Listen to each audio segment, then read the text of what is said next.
안녕하세요. 양주 꿈찬교회를 담임하는 서요한 목사입니다.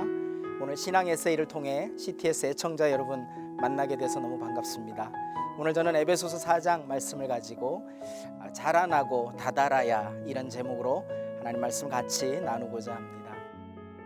이는 성도를 온전하게 하여 봉사의 일을 하게 하며 그리스도의 몸을 세우려 하심이라. 우리가 다 하나님의 아들을 믿는 것과 아는 일에 하나가 되어 온전한 사람을 이루어 그리스도의 장성한 분량이 충만한 데까지 이르리니, 이는 우리가 이제부터 어린아이가 되지 아니하여 사람의 속임수와 간사한 유혹에 빠져 온갖 교훈의 풍조에 밀려 요동하지 않게 하려 함이라. 본문 12절 말씀에 보니까 준비해야 된다 이렇게 말씀하고 있습니다. 이 준비시킨다라고 하는 의미, 성도를 준비시켜서 몸된 교회를 세운다라고 하는 이 의미는 이 준비라는 단어 속에 우리가 너무나 중요한 교훈이 담겨 있는 것을 보게 됩니다. 준비라는 단어는 탈골된 상태에서 그 뼈를 다시 붙이고 정상적으로 회복시켜야 한다라는 의미인 겁니다. 여러분, 그 준비라는 단어 속에 회복이라는 의미가 담겨 있다는 거지요. 사람이 죽으면 돌아가셨습니다 이렇게 표현을 합니다. 돌아가셨습니다라는 말은 결국은 흙으로 돌아간다는 말이고 하나님과의 관계 안으로 돌아간다는 말이 아니겠는지요.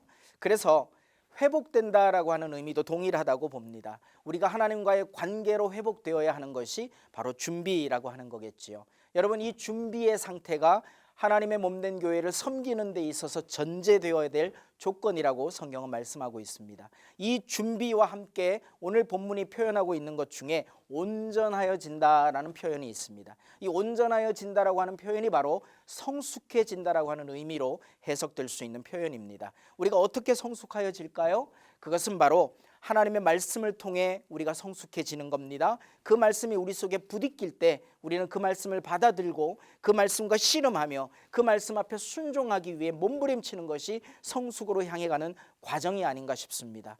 여러분, 이 성숙, 이 성장, 성숙을 통한 성장은 지금까지 우리 교회가 말해왔던 것처럼 봉사를 열심히 잘하거나 헌금을 열심히 잘하거나 그래서 성장하고 그래서 성숙하다고 말씀하고 있는 것이 아니라는 것입니다. 왜냐하면 우리 주 예수 그리스도께서도 이 땅에 오셨을 때 사실 처음에는 그 모든 종교 시스템을 거부하시고 깨뜨리신 분이라고 하는 거죠. 하나님의 말씀을 통해서 화인 맞은 양심이라고 표현하시기도 했고 바리새인들을 책망하신 것도 바로 그와 같은 측면이 아닌가 싶습니다. 사랑하는 성도 여러분, 오늘 이렇게 하나님의 말씀과 부딪혀서 우리가 성숙해질 수 있을 때 주의 몸된 교회를 바르게 세울 수 있겠지요. 그 성숙함이 말씀과 부딪힘이라고 한다면 저는 팀 하스의 하용록 회장님을 소개해 드리고 싶습니다. 한 5일 정도밖에 남지 않은 시한부, 심장이 고장이 나서 이제 죽을지도 모르는 상황 가운데 어느 분에게 귀한 심장을 이식받게 됐습니다. 그런데 바로 그 옆 침대에, 옆 병실에 이틀이 지나면 돌아가시게 된 여자 환자 한 분이 계셨는데요. 의사 선생님들이 지나가는 말로 하는 얘기를 듣고 이분이 내 이웃을 내 몸과 같이 사랑하라고 하는 바로 그 말씀에 부딪힘이 있었던 겁니다. 5일에서 길어야 한 2, 3주 남아있는 시한부 인생이었지만 그 말씀을 붙들고 결국 이틀밖에 남지 않은 그 여인에게 자기에게 배정된 그 심장을 양보했던 그런 결단의 이야기를 들으면서 하나님의 말씀이 그렇게 부딪혀 올 때 우리는 내가 얼마나 성숙한지, 말씀 앞에 얼마나 순종할 수 있는지가 우리 스스로 점검되어지는 것이 아닌가 싶습니다. 여러분, 편안한 신앙생활은 없습니다. 그것은 성숙이 아닙니다.